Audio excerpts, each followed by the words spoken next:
আসসালামু আলাইকুম রহমতুল্লাহি ওয়া বারাকাতুহু। আজকে ইনশাআল্লাহ আমরা আল্লাহ সুবহানাহু ওয়া তাআলার আরেকটি নতুন নাম নিয়ে আলোচনা শুরু করতে যাচ্ছি ইনশাআল্লাহ। তো চলুন শুরু করি।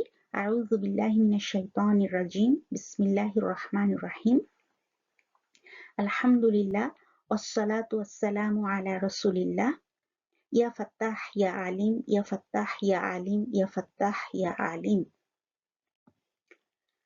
তো আজকে ইনশাআল্লাহ আমরা আল্লাহ সুবহানাহু ওয়া তাআলার যে নামটি নিয়ে আলোচনা করব সেটি হচ্ছে আল জাওয়াদ। জাওয়াদ।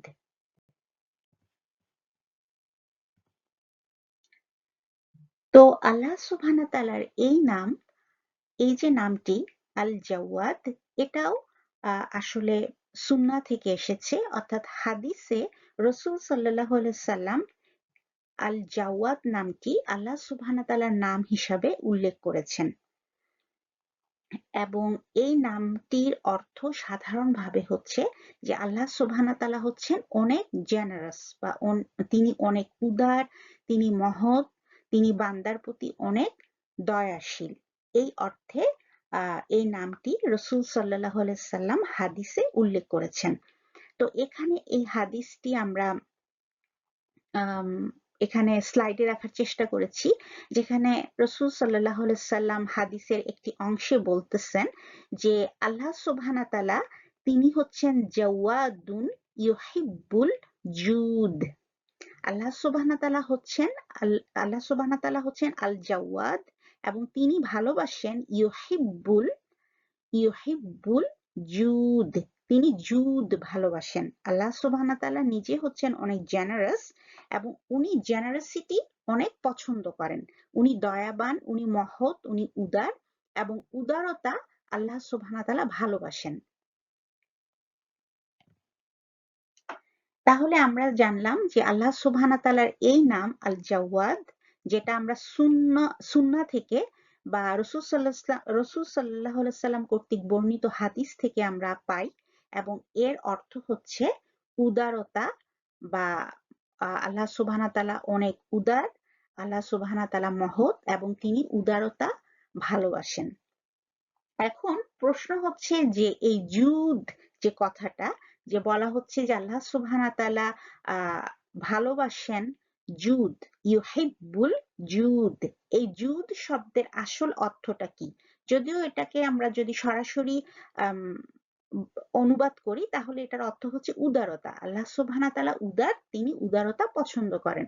কিন্তু যদি আমরা আরেকটু ভালোভাবে এটাকে বুঝতে চেষ্টা করি যে জুদ শব্দটার অর্থ আসলেই কি, তাহলে আমাদেরকে ক্লাসে ওস্তাজা তাইমিয়া জুবায়ের উনি যেভাবে ব্যাখ্যা করছেন সেভাবে আমরা বুঝার একটু চেষ্টা করি। ওস্তাজা বলেন যে জুদ শব্দের অর্থ হচ্ছে অসম্ভব রকমের উদারতা। অসম্ভব রকমের উদারতা।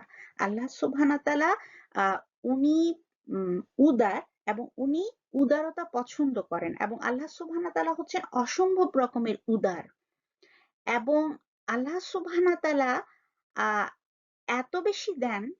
আল্লাহ সুবহানাহু ওয়া তাআলার এই দেওয়াটা বা এই যে উদারতাটা সেটাকে আসলে আমরা কোনো কিছুর সাথে কম্পেয়ার করতে পারবো না।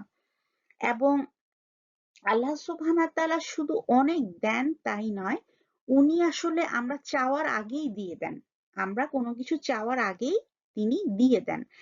একটা উদাহরণ হিসাবে ওস্তাজা ক্লাসে এভাবে বলছেন যে হয়তো আমরা কোনো একজন মানুষকে দেখলাম, যে মানুষটাকে দেখে আমি বুঝতে পারলাম যে সে খুবই পিপাসায় কাতর অবস্থায় আছে। সে অবস্থায় মানুষটা কিন্তু আমার কাছে কোনো পানি চায় নাই, কিন্তু আমি দেখে বুঝছি যে সে খুবই তৃষ্ণার্ত। তখন যদি আমি নিজে থেকেই তাকে বলি যে আপনি মনে হয় অনেক তৃষ্ণার্ত, আপনি পানিটা পান করুন, তাকে আমি একটু ঠান্ডা শীতল আহ পানি দিলাম, তাহলে তার কাছে কতটা ভাল লাগবে, তাই না? তো আল্লাহ সুবহানাহু ওয়া তাআলা ঠিক সেভাবেই আমাদেরকে দয়া করতেছেন যে আমরা অনেক সময় আমাদের জীবনের অনেক কিছুই পেয়ে যাচ্ছি যেটা আমরা আসলে চাই নাই, চাওয়ার আগেই আমরা পেয়ে গেছি, তাই না? সত্যিকার অর্থে আমাদের জীবনের বেশিরভাগ জিনিসই কিন্তু আমরা না পাইতেই চাওয়া। যেমন ধরা যাক যে আমাদের এই জীবনটা, এই জীবনটাই তো আল্লাহ সুবহানাহু ওয়া তাআলার একটা দয়া যে উনি আমাদেরকে এই পৃথিবীতে পাঠাইছেন, আমাদেরকে মানুষ হিসাবে পাঠাইছেন, আমাদেরকে সুস্থ একজন মানুষ হিসাবে পাঠাইছেন। পৃথিবীতে কত মানুষ জন্মগ্রহণ করে, তারা জন্মগতভাবে কোনো না কোনো একটা সমস্যা নিয়ে হয়তো জন্মায়। কিন্তু আল্লাহ পাক আমাদেরকে সুস্থভাবে পাঠাইছেন, সুস্থ থাকার তৌফিক আমাদেরকে দিচ্ছেন। সেই সাথে আমাদেরকে কি সুন্দর পরিবার দিচ্ছেন, বাবা-মা দিচ্ছেন, ভাই-বোন দিচ্ছেন, আত্মীয়-স্বজন দিচ্ছেন, আমাদেরকে দেশ দিচ্ছেন, আমাদেরকে মুসলিম হিসাবে জন্মগ্রহণ করার তৌফিক দিচ্ছেন। এই যে এত দয়া, এত কিছু আল্লাহ সুবহানাহু ওয়া তাআলার এসব কিছু আসলে উনার উদারতা, আমাদের প্রতি উনার উদারতা।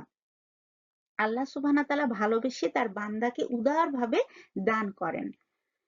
তো বলা হচ্ছে যে আহ জুদ হচ্ছে এমন কিছু যেটা আসলে অসম্ভব রকম উদারতা থেকে যে জিনিসটা করা হয় এবং যে জিনিসটা আসলে না চাইতেই দিয়ে দেওয়া হয়, সেরকম অর্থেই জুদ শব্দটা আরবিতে ব্যবহৃত হয়।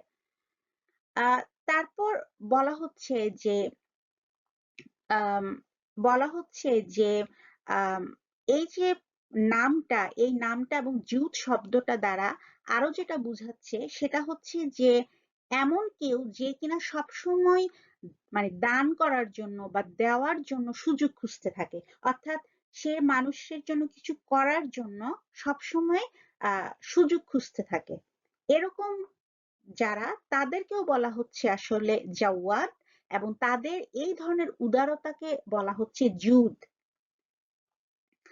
তার সাধারণত যখন আমাদের কাছে কেউ কিছু চায়, যদি আমাদের কাছে কেউ কিছু চায়, ধরা যাক কেউ আমার কাছে একটু পানি চাইলো, আমি তাকে পানি দিলাম, সেটাকে আরবিতে বলা হয় কারাম। সেটাকে বলা হয় কারাম। অর্থাৎ আমি যখন করিম, আমি যখন, সেটাও জেনারেসিটি। আল্লাহ সুবহানাহু ওয়া তাআলা আরেকটা নাম হচ্ছে আল কারিম, তাই না? আমরা জানি যে আল্লাহ সুবহানাহু ওয়া তাআলা অনেক আহ উদার, বা সেটাও কিন্তু জেনারেস অর্থেই ব্যবহৃত হয়। কিন্তু সেই জেনারসিটিটা বা সেই উদারতাটা হচ্ছে যখন আহ যখন কেউ তার কাছে কিছু চায় তখন তিনি সেটা দিয়ে দেন। আল্লাহ সুবহানাহু ওয়া তাআলা দিয়ে দেন। বা আমাদের কাছে কেউ যদি কিছু চায়, তাহলে আমরা আমরা আমাদের জেনারসিটি বা উদারতা থেকে তাকে সেই জিনিসটা দেই। সেটা হচ্ছে এক ধরনের জেনারসিটি বা এক ধরনের উদারতা। কিন্তু আল জাওয়াদ, আল জুদ, এই শব্দগুলোর সাথে যে জেনারসিটি বা উদারতাটা রিলেটেড, সেটা হচ্ছে যে না চাইতেই যখন কেউ কিছু দিয়ে দেয় বা না চাইতেই কেউ কিছু যখন কারো জন্য করে, সেটাকেই বলা হচ্ছে জাওয়াদ অথবা জুদ এর সাথে সম্পর্কিত। যেমন আরবিতে যখন বলা হয় জাদাল মাতর, জাদাল মাতর, যখন বলা হচ্ছে এখানে মাতর মানে হচ্ছে বৃষ্টি, আর জাদ শব্দটা এখানে যখন ভার্ব হিসাবে ইউজ করা হচ্ছে, তখন বোঝানো হচ্ছে যে অনেক বৃষ্টি, মুষলধারায় বৃষ্টি, হেভিয়েস্ট রেইন যখন বলা হয়, তখন ওরা এই জাদা শব্দটা, বা সরি জাদা ভার্বটা, শব্দটা অবশ্যই, শব্দটা যখন ভার্ব হিসাবে, ক্রিয়াপদ হিসাবে যখন তারা ইউজ করে, তখন সেটাকে আসলে খুবই অসম্ভব রকমের বেশি কিছু বোঝানোর জন্য আরবিতে ব্যবহার করা হয়। তো এটাই হচ্ছে মোটামুটি ক্লাসে যেটা ওস্তাদা জুদ শব্দটাকে যেভাবে ব্যাখ্যা করছেন সেটা বুঝিয়ে বলার চেষ্টা। তো আল্লাহ সুবহানাহু ওয়া তাআলা যখন আল জাওয়াদ, তখন আসলে আমরা কি বুঝতে পারি? আল্লাহ সুবহানাহু ওয়া তাআলা যখন আল জাওয়াদ, তখন আমরা অবশ্যই বুঝতে পারি যে আল্লাহ সুবহানাহু ওয়া তাআলার যে উদারতা, সেই উদারতাটা এত বেশি যে সেটা আসলে আমাদের কল্পনার বাইরে। এবং আমরা যদি পৃথিবীর সমস্ত উদারতাকেও এক করে ফেলি, আমাদের চারপাশে মানুষজনের যত উদারতা, সেটাকে যদি আমরা এক করি, তার থেকেও সেটা হবে অনেক রকমের আহ বেশি উদারতা। এবং বলা হচ্ছে যে আল্লাহ সুবহানাহু ওয়া তাআলার যে এই উদারতা, সেটাকে আমরা কখনো পরিমাণ করতে পারবো না। এটা হচ্ছে আমাদের ধারণার বাইরে, কল্পনার বাইরে, এবং এটা আমরা কোন রকম তুলনাও যেরকম করতে পারবো না, এটাকে কোনোভাবে আমরা মেজারও করতে পারবো না। কোন রকম ভাবে আমরা এটাকে আহ মেজার করতে পারবো না, বা এটাকে আমরা কি বলবো, এটাকে তুলনা করা বা আহ, গণনা করা কোনোভাবেই আমরা সেটা করতে পারবো না। তো এই জিনিসটাকে কিভাবে আমরা বুঝবো? আমরা যদি আমাদের চারপাশে তাকাই তাহলে দেখবো যে আল্লাহর সৃষ্টির যে বৈচিত্র্য, আল্লাহ সুবহানাহু ওয়া তাআলার সৃষ্টির যে বৈচিত্র্য, সেটা দেখলে কিন্তু বিস্মিত হওয়ার মতো, যে একদম গহীন পানির নিচেও সৃষ্টি জগতের বিশালতা। তারপর এই পৃথিবীর উপরে আবার যদি আমরা দেখি যে এই আণুবীক্ষণিক জগতে সব সমস্ত জায়গাতে এত বৈচিত্র্যময়, সৃষ্টির এত বৈচিত্র্য, এবং এই প্রতিটা সৃষ্টিকেই কিন্তু আল্লাহ সুবহানাহু ওয়া তাআলা ভরণ পোষণের ব্যবস্থা করতেছেন, তাই না? যারা আণুবীক্ষণিক প্রাণী তারাও কোনো না কোনোভাবে তাদেরও কোনো না কোনোভাবে ভরণ পোষণের ব্যবস্থা আছে, সেটা আল্লাহ সুবহানাহু ওয়া তাআলা করেন। এবং আমরা যারা জমিনের বুকে আছি, প্রত্যেকটা প্রাণীর ভরণ পোষণের ব্যবস্থা আল্লাহ সুবহানাহু ওয়া তাআলা করতেছেন।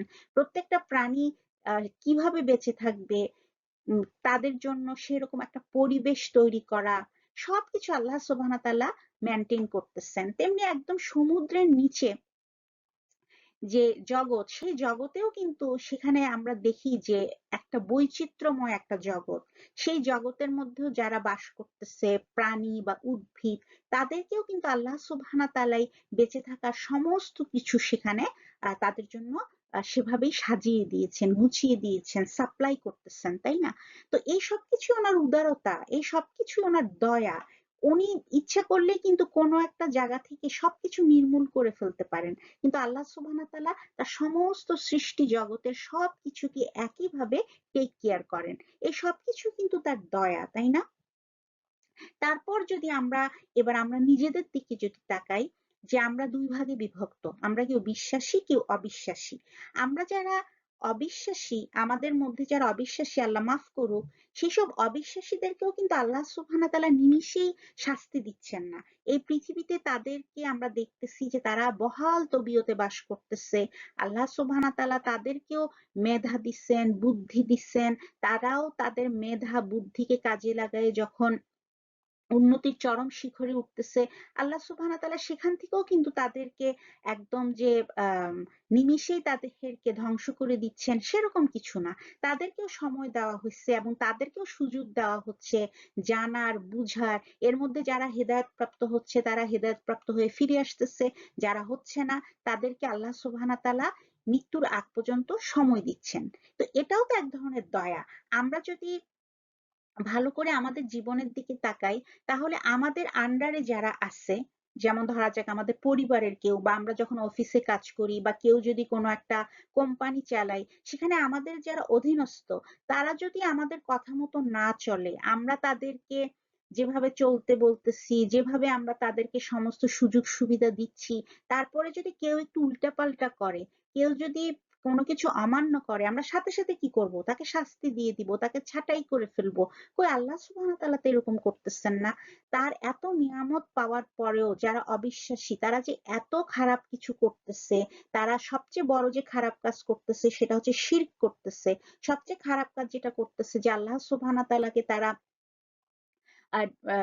ডিনাই করতেছে, তাকে অস্বীকার করতেছে। এটার চেয়ে বড় খারাপ কাজ তো আর কিছু হতে পারে না। কিন্তু আল্লাহ সুবহানাহু ওয়া তাআলা তো তাদেরকে ধ্বংস করে দিচ্ছেন না। এটাই বোঝা যায় যে আল্লাহ সুবহানাহু ওয়া তাআলা কতটা জেনারাস, কতটা উদার, কতটা মহৎ আল্লাহ সুবহানাহু ওয়া তাআলা। এজন্যই বলা হচ্ছে যে আল্লাহ সুবহানাহু ওয়া তাআলার যে মাহাত্ম্য, আল্লাহ সুবহানাহু ওয়া তাআলার যে উদারতা, সেটা কোনদিন আমরা মেজার করতে পারবো না। কোনদিন সেটা আমরা কল্পনা করতে পারবো না। আমরা সেটাকে তুলনা করতে পারবো না। আবার এবার যদি আমরা বিশ্বাসীদের দিকে তাকাই, তাহলে বিশ্বাসী হিসাবে আমরা নিজেরাও কি খুব ভালো? আমরা বিশ্বাসীরা সত্যিকার অর্থে, আমরা হয়তো বিশেষ করে যারা আমরা জন্মসূত্রে মুসলিম, জন্মসূত্রে ঈমানদার, আমরা নিজেরা কতটুকু আল্লাহ সুবহানাহু ওয়া তাআলার আদেশ নিষেধগুলোকে মেনে চলতেছি? আমরা হয়তো দেখা যাচ্ছে একদম যে বেসিক যে কাজগুলো আমাদেরকে করতে বলা হচ্ছে, নামাজ পড়া ইত্যাদি, এই কাজগুলো কি আমরা আসলে খুব সুষ্ঠুভাবে করি? আমরা সেখানে আলসেমি করি, আমরা অনেকে হয়তো নামাজও পড়ি না, আমরা বিশ্বাসীদের মধ্যে একটা বড় অংশ হয়তো আমরা ঠিক মতো রোজা রাখি না, জাকাত দেই না। এরকম আমরা অনেকে দেখতে পাবো, তাই না? অনেককে দেখতে পাবো আমাদের চারপাশে অসংখ্য মানুষের ভিড়ে কয়জনকে আমরা আসলে সত্যিকার অর্থে সহি মুমিন বা ইমানদার দেখতে পাই, তাই না? তো সেক্ষেত্রে যারা বিলিভার, সেক্ষেত্রে যারা বিশ্বাসী, তাদেরকেও তো আল্লাহ সুবহানাহু ওয়া তাআলা শাস্তি দিচ্ছেন না। এবং সেই সাথে বিলিভারদের জন্য, সেই সাথে বিশ্বাসীদের জন্য সবচেয়ে বড় যেটা সুযোগ, যে বিশ্বাসীরা যদি তওবা করে ফিরে আসে, আল্লাহ সুবহানাহু ওয়া তাআলা মাফ করে দেন। এটা অবশ্য অবিশ্বাসীদের জন্য প্রযোজ্য। কোনো অবিশ্বাসী যদি তওবা করে ফিরে আসে, আল্লাহর রাস্তায় ফিরে আসে, ইসলাম গ্রহণ করে, ঈমানকে ধারণ করে, তাহলে অবশ্যই আল্লাহ সুবহানাহু ওয়া তাআলা তাকেও মাফ করে দিবেন। তো বিশ্বাসীদের জন্য, অবিশ্বাসীদের জন্য, সবার জন্য আল্লাহ সুবহানাহু ওয়া তাআলার দরজা সব সময় খোলা। যে যেখানেই আছে, যে যে বিশ্বাসী, সে এখনো হয়তো আল্লাহর সুবহানাহু ওয়া তাআলার আদেশ নিষেধগুলোকে মেনে চলতেছে না, এখনো হয়তো ইবাদতে ফিরে আসে নাই, এখনো হয়তো সে নামাজ পড়ে না, এখনো হয়তো সে আম কোরআন পড়ে না, কিন্তু সেজন্য আল্লাহ সুবহানাহু ওয়া তাআলা তাকে এখনই পাকড়াও করবেন না, তাই না? আল্লাহ সুবহানাহু ওয়া তাআলা তাকে সময় দিচ্ছেন, বুঝার তৌফিক দিচ্ছেন, তাকে চারপাশের দিকে তাকিয়ে সে যে হেন সত্যটাকে বুঝতে পারে, সেই জন্য তাকে সবকিছু প্রোভাইড করা হয়েছে। তাকে জ্ঞান, তাকে জ্ঞান, বুদ্ধি, তার সমস্ত পঞ্চ ইন্দ্রিয় দিয়ে সবকিছু বুঝার ক্ষমতা, জানার ক্ষমতা, দেখার ক্ষমতা, শোনার ক্ষমতা, প্রত্যেকটা জিনিস আল্লাহ সুবহানাহু ওয়া তাআলা আমাদেরকে প্রোভাইড করছেন, যেন আমরা সত্যটাকে বুঝতে পারি। আর এই সবকিছুই হচ্ছে আল্লাহ সুবহানাহু ওয়া তাআলার উদারতা। উনি যে মোস্ট জেনারাস, তিনি আল জাওয়াদ। এই সবকিছুই বোঝা যায় ওনার এই সমস্ত কিছুর মধ্যে দিয়ে, আমরা আমাদের চারপাশের সবকিছুর মধ্যে দিয়েই আমাদের নিজেদের জীবনের দিকে তাকিয়ে আমরা বুঝতে পারি যে আল্লাহ সুবহানাহু ওয়া তাআলা কতটা উদার। এছাড়াও আল্লাহ সুবহানাহু ওয়া তাআলা যখন আল জাওয়াদ, তখন উনি নিজে যেরকম আম আম দিতে ভালোবাসেন, উনি উদারতা পছন্দ করেন, উনি বান্দা চাওয়ার আগেই তাকে দিয়ে নিয়ামতে পরিপূর্ণ করে রাখেন। তেমনি ভাবে আম আল্লাহ সুবহানাহু ওয়া তাআলা চান আমরাও যেন আ জেনারাস হই, আমরাও যেন উদার হই, আমরা যেন পরস্পরের প্রতি উদার হই, পরস্পরকে আমরা সাহায্য করি। এই জিনিসটা আল্লাহ সুবহানাহু ওয়া তাআলা আমাদের থেকে আশা করেন। এজন্য হাদিসে বলা হচ্ছে যে আল্লাহ সুবহানাহু ওয়া তাআলা আল জাওয়াদ, এবং সেই সাথে উনি ইউহিব্বুল জুদ, এবং উনি ভালোবাসেন যারা জেনারাস, যারা জেনারাস, জেনারসিটি উনি ভালোবাসেন। এছাড়াও বলা হচ্ছে যে আল্লাহ সুবহানাহু ওয়া তাআলা দিতে ভালোবাসেন, এবং উনি দিতে এতটাই ভালোবাসেন যে আমরা যদি আল্লাহ সুবহানাহু ওয়া তাআলার কাছে না চাই, তাহলে আল্লাহ সুবহানাহু ওয়া তাআলা অনেক রাগ করেন। এটা আমরা আরেকটা হাদিসে, আবু হুরায়রা রাদিয়াল্লাহু আনহু কর্তৃক বর্ণিত একটা হাদিসে, আমরা এই হাদিসটা হয়তো অনেকেই জানি, যে আমরা যদি আল্লাহ সুবহানাহু ওয়া তাআলার কাছে না চাই, তাহলে কিন্তু আল্লাহ সুবহানাহু ওয়া তাআলা অনেক রাগ করেন। আল্লাহ সুবহানাহু ওয়া তাআলা রাগ করেন। এবং আরেকটা জিনিস যেটা এখানে উল্লেখ করা দরকার, সেটা হচ্ছে যে আল্লাহ সুবহানাহু ওয়া তাআলা আল জাওয়াদ নামটার সাথে আল্লাহ সুবহানাহু ওয়া তাআলার যে আহ আল্লাহ সুবহানাহু ওয়া তাআলা যেভাবে দেন, সেটা হচ্ছে মানে না চাইলেও আল্লাহ সুবহানাহু ওয়া তাআলা দিয়ে দিচ্ছেন, তাই না? না চাইলেও আল্লাহ সুবহানাহু ওয়া তাআলা আমাদেরকে দিয়ে দিচ্ছেন, এবং বেশিরভাগ ক্ষেত্রেই আমাদের জীবনের প্রত্যেকটা জিনিসই কিন্তু আমরা চাওয়ার আগেই পেয়ে গেছি। কিন্তু তাই বলে কিন্তু এমনটা না যে আল্লাহ সুবহানাহু ওয়া তাআলা না চাইলেই দিচ্ছেন আমাদেরকে, তাই বলে এমনটা না যে আল্লাহ সুবহানাহু ওয়া তাআলা চাওয়া পছন্দ করেন না, বরং তিনি কিন্তু চাইতেও আমাদেরকে উৎসাহিত করেন। এবং এজন্যই আসলে এই হাদিসটাও এই আল জাওয়াদ নামের সাথে উল্লেখ করা হয়েছে, যে যদিও আল্লাহ সুবহানাহু ওয়া তাআলা আল জাওয়াদ, তিনি তিনি আমাদেরকে চাওয়ার আগে অনেক কিছু দিয়ে দিচ্ছেন, কিন্তু তারপরও এই নামের আরেকটা অর্থ হচ্ছে যে আল্লাহ সুবহানাহু ওয়া তাআলা যেহেতু দিতে ভালোবাসেন, কাজে আমাদেরকে কিন্তু চাইতেও বলা হচ্ছে, যে আমরা যেন চাইতে কোনো দ্বিধা না করি। আল্লাহ সুবহানাহু ওয়া তাআলার কাছে সবসময় যেন আমরা চাইতে থাকি, এবং আমাদেরকে সবসময় দোয়ার মাধ্যমে চাইতে বলছে, তাই না? যে আমরা যেন বেশি বেশি করে দোয়া করি, আল্লাহ সুবহানাহু ওয়া তাআলার কাছে সবসময় আমাদের চাওয়াটাকে জারি রাখি। এখন প্রশ্ন হচ্ছে, যে প্রশ্নটা হয়তো আমরা এতক্ষণ ধরে যে কথাগুলো আমরা শুনলাম, এই শোনার পরে হয়তো আমাদের অনেকের মনে প্রশ্নটা আসবে, যে আল্লাহ সুবহানাহু ওয়া তাআলা সব যদি জেনারাস হয়ে থাকেন, আল্লাহ সুবহানাহু ওয়া তাআলা যদি এত আম উদার হয়েই থাকেন, তাহলে প্রশ্ন হচ্ছে যে আমরা কেন আমাদের জীবনের অনেক কিছু পাচ্ছি না? আমরা তো অনেক কিছু থেকে বঞ্চিত, তাই না? আমরা অনেক কিছু পাই না, আমরা চাচ্ছি, প্রতিনিয়তই আমরা অনেক কিছু চাই, কিন্তু কই আমরা তো সবকিছু পাই না, তাই না? এই প্রশ্নটা হয়তো এখন আমাদের মনে আসতেছে। তখন আমাদেরকে উস্তাদা যেটা ক্লাসে সুন্দর করে বুঝায় বলছেন সেটা হচ্ছে যে প্রথমত আল্লাহ সুবহানাহু ওয়া তাআলা আমাকে অনেক দিচ্ছেন, কিন্তু আমি আসলে ব্যর্থ হয়েছি সেটাকে বুঝতে, সেটাকে রিকগনাইজ করতে, যে আল্লাহ আমাকে দিয়ে ডুবায় রাখছেন। আমি আমার জীবনের দিকে যদি তাকাই তাহলে আমার জন্ম থেকে শুরু করে আমার এই যে পরিবার, আমার প্রতিটা মুহূর্তে প্রতিটা মুহূর্তই কিন্তু আল্লাহ সুবহানাহু তাআলার আসলে রহমতে পরিপূর্ণ। আমি যে কথা বলতে পারি, দু চোখ ভরে দেখতে পারি, আমি যে শুনতে পারি, এই সবকিছুকে যদি আমরা আলাদা আলাদা ভাবে দেখতাম, আলাদা আলাদা ভাবে বুঝার চেষ্টা করতাম, তাহলে দেখতাম যে আমাদের ওভারঅল লাইফটা হচ্ছে একটা নেয়ামত আমাদের জন্য। আমাদের লাইফ থেকে যদি একটা নিয়ামতকে সরায় নেওয়া হয়, আল্লাহ মাফ করুক, এই যে এখন আমি দেখতে পাই, যদি আল্লাহ না করুক কোনো একটা দুর্ঘটনায় আমার দেখার যে ক্ষমতা সেটা যদি আমার থেকে নিয়ে ফেলা হয়, তাহলে আমি বুঝতে পারবো যে এতদিন ধরে আমি কি নিয়ামত পেয়ে আসতেছিলাম, তাই না? তেমনি ভাবে আল্লাহ সুবহানাহু ওয়া তাআলা আসলে আমাদেরকে প্রচুর দিয়ে রাখছেন। আমার ব্যর্থতা হচ্ছে আমি শুধুমাত্র সেই জিনিসগুলোকে চিহ্নিত করতে পারি নাই। তারপরে বলা হচ্ছে যে আমি তো আমার নিয়ামতগুলোকে চিহ্নিত করতে পারতেছি না। নিয়ামতগুলোকে চিহ্নিত করতে পারতেছি না শুধু তা না, আমি আসলে মানে ফোকাস করে বসে আছি শুধু একটা জিনিসের প্রতি, বা আমার অল্প কিছু জিনিস যেটা আমি এখনো পাই নাই। আমি হয়তো অনেক নিয়ামতে পরিপূর্ণ হয়ে আছি, সেটা তো আমি চিহ্নিত করতে পারতেছি না, রিকগনাইজ করতেছি না।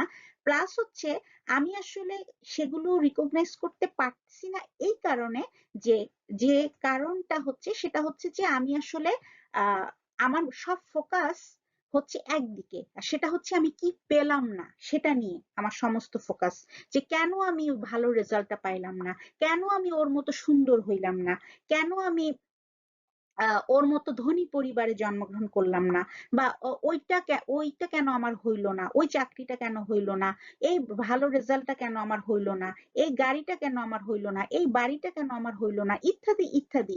আমরা সারাক্ষণই ফোকাস করতেছি আসলে আমরা কি পাইলাম না সেটার প্রতি। আর এ কারণেই আমরা আসলে আহ মানে যেটাকে আমরা আসলে এই আমাদের অতিরিক্ত না পাওয়ার না পাওয়ার যে জিনিসগুলো সেগুলোর প্রতি আমার অতিরিক্ত ফোকাসের কারণে আমি আসলে মূলত আল্লাহ সুবহানাহু তাআলার অসংখ্য যে নিয়ামত সেটাকে আমি নেগলেক্ট করতেছি, সেটাকে আমি ওভারলুক করতেছি। এটা আসলে আমার সমস্যা, তাই না? এ কারণে আসলে আমি নিজেকে সবসময় ডিপ্রাইভ ফিল করতেছি। এটা একটা অসুস্থ মানসিকতা। এটা হচ্ছে এক ধরনের অসুস্থ মানসিকতা, যে সবসময় নেগেটিভ চিন্তা করা, সবসময় নিজেকে ডিপ্রাইভ ভাবা, তাই না?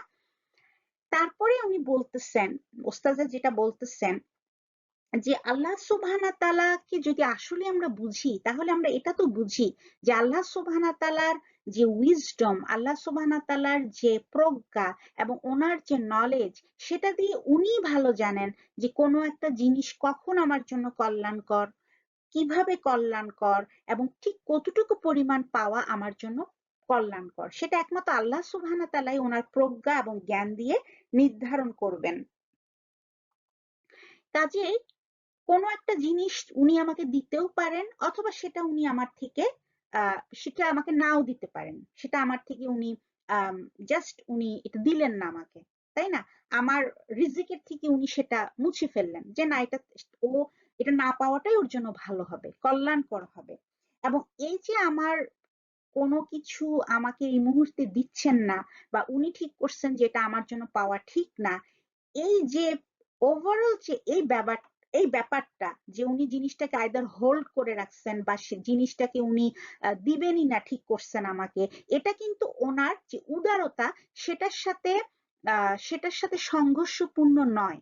এটা সংঘর্ষপূর্ণ নয়। হয়তো আমার কাছে মনে হচ্ছে যে আল্লাহ অনেক উদার, আল্লাহ তো ওকে দিয়ে দিচ্ছে কিন্তু আমাকে তো এটা দিল না। বা আমাকে তো এটা এখনো দিচ্ছে না, তাহলে আল্লাহ আমার জন্য উদার না, আমার ক্ষেত্রে উনি জেনারেস না। এটা মানে এটা নাউজুবিল্লাহ, এটা এরকম যদি আমরা ভেবে থাকি তাহলে এটা আমাদের অনেক গুনাহ। কারণ হচ্ছে আমাদেরকে এটা বুঝতে হবে যে আল্লাহ সুবহানাহু তাআলার যে প্রজ্ঞা এবং জ্ঞান, সেটা দিয়ে উনি ভালো জানেন যে আসলেই কোনো একটা বিশেষ যে জিনিসটার প্রতি আমার খুব আকাঙ্ক্ষা, সেটা হয়তো আমার জন্য আসলে ক্ষতিকর হতে পারে, আর সে কারণেই উনি হয়তো সেটা আমাকে দিচ্ছেন না। এবং সত্যিকার অর্থে আমরা যদি আমাদের ওভারঅল যে লাইফটা, সেই লাইফের পিছনের দিকে তাকাই, তাহলে দেখবো যে আমাদের লাইফে আমরা অনেক কিছু পাই নাই, সেটা আসলে আলটিমেটলি ভালোই হয়েছে। না পাওয়াটাই আমার জন্য ভালো হয়েছে। এবং না, এবং অনেক সময় সেটা যদি ভালো হয়েছে কি না হয়েছে আমি বুঝতে নাও পারি, তাহলে এতটুকু হয়তো আমি বুঝি যে আলটিমেটলি ওইটা না পেয়েও আসলে আমার জীবনে আহ ক্ষতি কিছু হয় নাই, বা আমি থেমে থাকি নাই, আমি ভালোই আছি আলহামদুলিল্লাহ। তাই না? তো এভাবে যদি আমরা নিজেদের লাইফটাকেই নিজেরা যাচাই করি, তাহলে দেখব যে আল্লাহ সুবহানাহু তাআলা সত্যিকার অর্থে সবার প্রতি একইভাবে উদার, একইভাবে উনি আহ ওনার মাহাত্ম্য সমস্ত বান্দার জন্য, সমস্ত সৃষ্টির জন্য একই সাথে একইভাবে প্রদান করেন। উনি সবার সাথে ইহসান করেন। আমরা যখন আল্লাহ সুবহানাহু তাআলার নাম মুহসিন পড়ছি, তখন আমরা দেখছি যে আল্লাহ সুবহানাহু তাআলা সব সময় সর্বক্ষেত্রে সমস্ত সৃষ্টির জন্য উনি মহসিন, সবার সাথে উনি ইহসান করেন। আর এই যে ফিলিংসটা আমাদের, যে আমাদের নিজেদেরকে ডিপ্রাইভ ভাবা, আমাদেরকে বঞ্চিত নিজেদেরকে বঞ্চিত মনে করা আল্লাহর রহমত থেকে, আল্লাহর উদারতা, আল্লাহর মাহাত্ম্য, আল্লাহর দয়া থেকে, এটা আসলে শয়তান থেকে আসে। শয়তান আমাদের অন্তরের মধ্যে এই ধরনের একটা ফিতনা তৈরি করে, যে আমরা মনে করি যে আল্লাহ আমাকে দিচ্ছে না।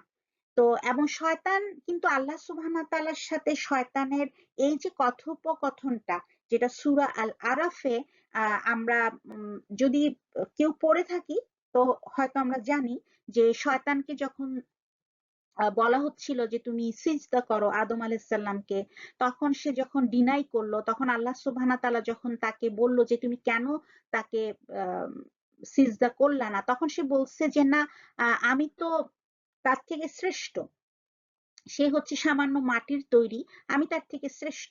এবং আল্লাহ সুবহানাহু তাআলা যখন দেখলো যে তার অন্তরে আসলে প্রকৃতভাবে ঈমান নাই, তার অন্তর হচ্ছে আসলে অহংকার, অহংকারে পরিপূর্ণ, তখন আল্লাহ সুবহানাহু তাআলা তাকে তার রহমত থেকে তাকে বহিষ্কার ঘোষিত করলো।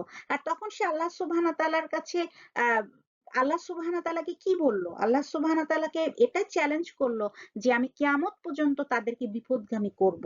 এবং আল্লাহ সুবহানাহু তাআলাকে সে এটাও বলল যে আপনি তাদের বেশিরভাগকেই আহ দেখতে পাবেন যে তারা মানে শাকিরিন না, তারা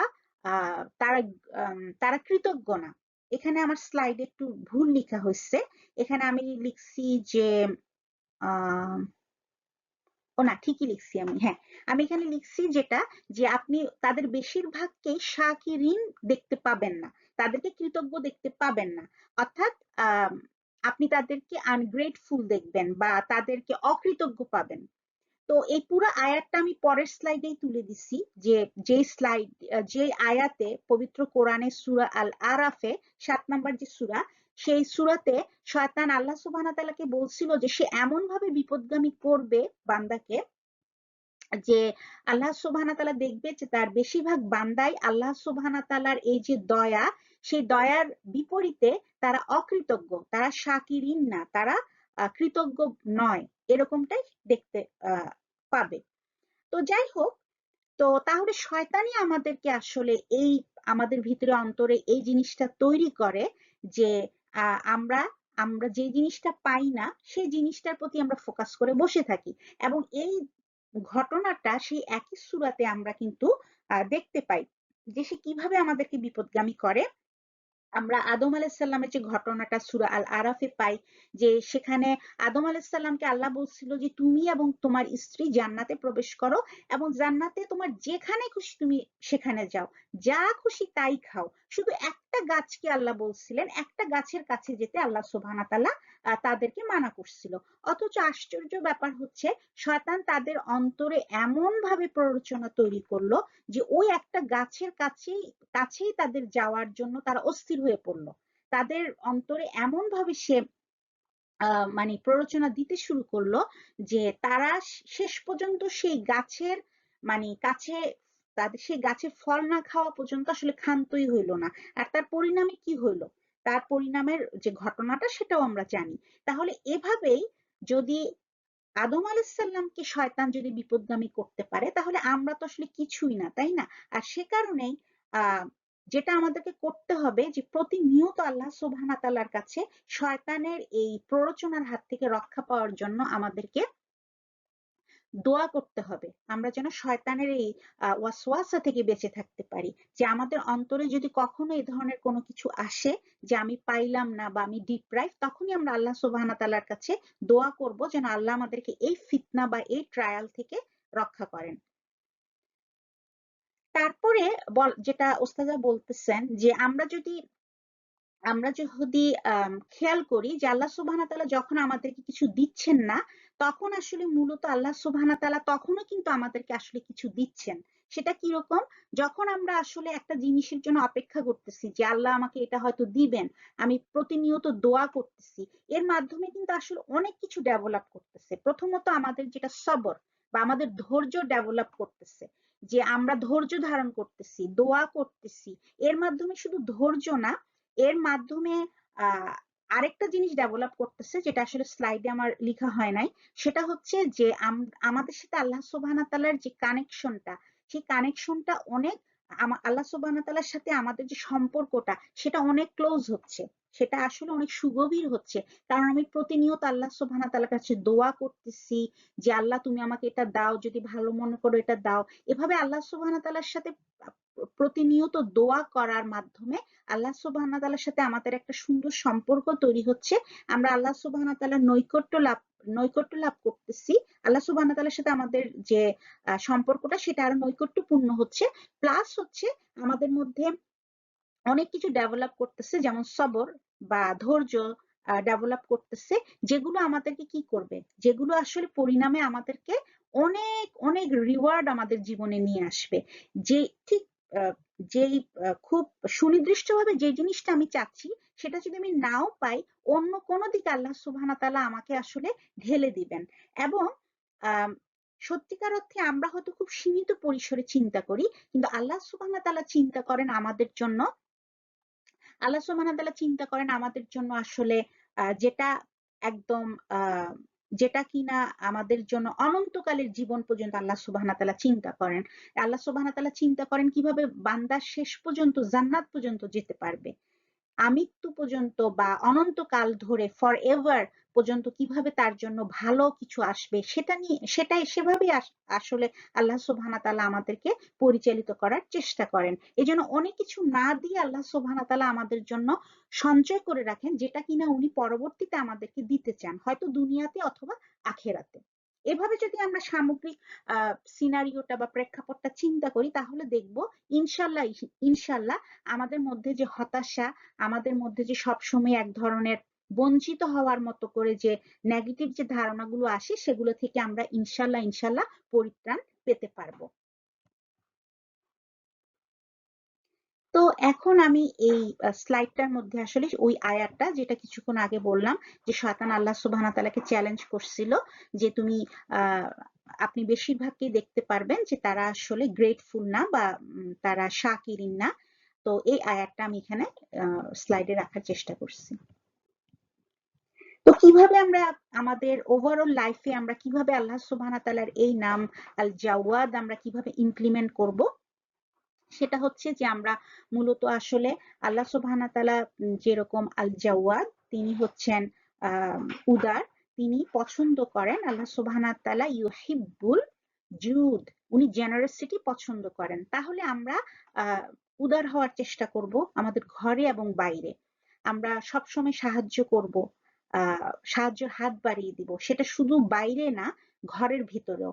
আমরা অনেক সময় আসলে ঘরের যারা থাকে, আমাদের বাবা মা, আমাদের স্পাউস, তাদেরকে আমরা হেল্প করি না, তাই না? হয়তো বাইরে থেকে হাজবেন্ড আসলো, ঘরের কাজে ওয়াইফকে হেল্প করে না।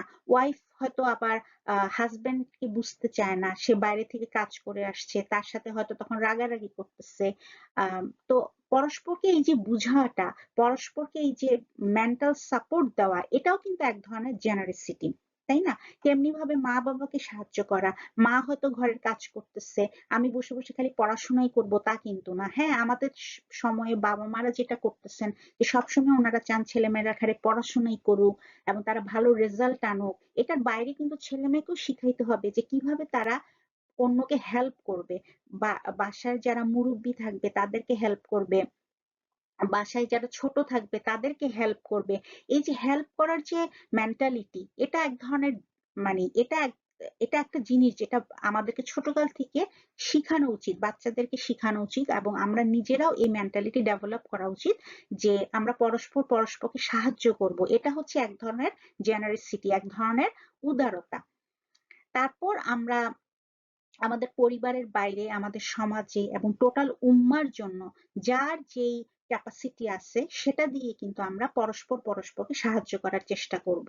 তো আম, এবং সবচেয়ে বড় যেটা জিনিস, যেটা হচ্ছে যে অনেক সময় আমরা মনে করি যে আমাকে সাহায্য করতে হবে অনেক বড় কিছু দিয়ে, আমার অনেক টাকা থাকলে আমি সাহায্য করতে পারবো। আসলে কিন্তু তা না।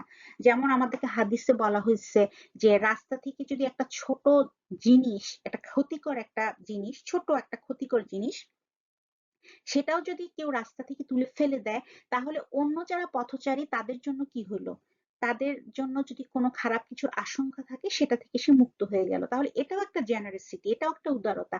একজন মুসলিম এরকম ছোটখাটো একটা বিষয়ও যদি খেয়াল করে, সেখানেও কিন্তু তার এই তার মন মানসিকতার বহিঃপ্রকাশ ঘটে, যে সে কতটা অন্যের প্রতি কতটা কেয়ারিং। যে রাস্তায় একটা খারাপ কিছু পড়ে আছে, আমার আমার চোখে পড়ছে, কিন্তু পরে যে আসবে তার চোখে না পড়লে হয়তো সে একটা ক্ষতির সম্মুখীন হবে, তাহলে ওইটা আমি রাস্তা থেকে সরাই ফেলি। তো এই যে ছোটখাটো ব্যাপারগুলো টেক কেয়ার করা, এটাও কিন্তু জেনারেসিটি। সবসময় বড় কিছু দিয়ে আমাকে সাহায্য করতে হবে এমন নয়, আমি আমার চারপাশে সবকিছু খেয়াল করব। ঘরের ভিতরে পরিবারের মধ্যে যাতে সাহায্য দরকার তাদের পাশে দাঁড়াবো। মা হয়তো একটা কাজ করতেছে, আমি পড়া থেকে উঠে তাকে একটু করে সাহায্য করি। তারপর হচ্ছে আবার গিয়ে পড়তে বসি। আহ তারপর কোনো একটা কাজে হয়তো বাসার কেউ মুরব্বি, তার একটু হেল্প দরকার, তাকে একটু করে আসি, বা ছোট ভাই বোন একটু হেল্প চাচ্ছে, তাকে একটু হেল্প করি, তারপর এসে আবার পড়তে বসি। এভাবে চারপাশে আমার সবকিছুকে আমার চোখ কান খোলা রাখতে হবে। এই সবকিছুই একজন মুমিনের আহ মুমিনের চরিত্রের চরিত্রের আসলে সৌন্দর্যের বহিঃপ্রকাশ, এবং ইসলাম এগুলো আমাদেরকে শিক্ষা দেয়। এবং সেই সাথে বলা হচ্ছে যে সবার লাস্টে যে কথাটা বলে উস্তাদা শেষ করছেন, সেটা হচ্ছে যে আমাদের যে কৃতজ্ঞতা বোধ আল্লাহ সুবহানাহু ওয়া তাআলার প্রতি আমাদের এই জীবনের জন্য, এই সমস্ত নিয়ামতের জন্য, সেটা শুধু আমরা মৌখিক ভাবে বললেই হবে না যে আল্লাহ আলহামদুলিল্লাহ আপনি আমাকে অনেক কিছু দিচ্ছেন। শুধু আলহামদুলিল্লাহ মৌখিক ভাবে না, আমাদের অ্যাকশন বা আমাদের কাজের মাধ্যমেও সেই কৃতজ্ঞতা বোধটা প্রকাশ করতে হবে। সেটা কিভাবে? এই যে চারপাশে আমরা চোখ কান খোলা রেখে সবাইকে যখন আমরা সবাই টেক কেয়ার করব, তাহলেই আমরা আসলে আল্লাহ সুবহানাহু ওয়া তাআলার প্রতি আমাদের প্রকৃত যে কৃতজ্ঞতা বোধ, সেটার একটা বহিঃপ্রকাশ ঘটবে। এছাড়াও আমাদের যে সবর, ধৈর্য, আমাদের যে ক্ষমা ক্ষমা সুলভ যে আচরণ, তারপরে হচ্ছে আমাদের যে সহনশীলতা, আমাদের ভালো ব্যবহার, এই প্রত্যেকটা জিনিস কিন্তু এই জুদের অন্তর্ভুক্ত। আমরা যে বললাম আল্লাহ সুবহানাহু ওয়া তাআলা ভালোবাসেন জুদ, আল্লাহ সুবহানাহু ওয়া তাআলা ভালোবাসেন জেনারসিটি। এই জেনারসিটির অংশ হচ্ছে ধৈর্য, তারপর ক্ষমা করার যে ক্ষমা সুলভ যে আচরণ, তারপরে হচ্ছে যে আমাদের যে টলারেন্স বা যেটাকে বলা হয় সহনশীলতা, তারপরে ভালো ব্যবহার, এই প্রত্যেকটা জিনিস হচ্ছে জুদের অংশ। তাহলে আল্লাহ সুবহানাহু ওয়া তাআলা আল জাওয়াদ, এবং উনি ভালোবাসেন যারা কিনা আম জেনারাস, বা যারা জেনারসিটি শো করে তাদেরকে তিনি ভালোবাসেন। কাজী আল্লাহ সুবহানাহু ওয়া তাআলা যেন আমাদের সবাইকে আল জাওয়াদ হওয়ার তৌফিক দান করেন। আমরাও ইনশাল্লাহ ইনশাল্লাহ অন্যের প্রতি জেনারেস হওয়ার চেষ্টা করব। তো আজকে এতটুকুই থাকুক। ইনশাআল্লাহ আমরা এই নামটি থেকে আমরা যা শিখলাম সেটা আমাদের জীবনে আমরা ইমপ্লিমেন্ট করে আমরা ইনশাআল্লাহ দুনিয়া এবং আখিরাতের সফলকাম হতে পারবো। আল্লাহ সুবহানাহু ওয়া তাআলা আমাদেরকে সেই তৌফিক দান করুক। সবাই ভালো থাকবেন। সুবহানাকাল্লাহুম্মা বিহামদিকা আশহাদু আল্লা ইলাহা ইল্লা আনতা আস্তাগফিরুকা ওয়া আতুবু ইলাইক। আসসালামু আলাইকুম ওয়া রাহমাতুল্লাহি ওয়া বারাকাতুহু।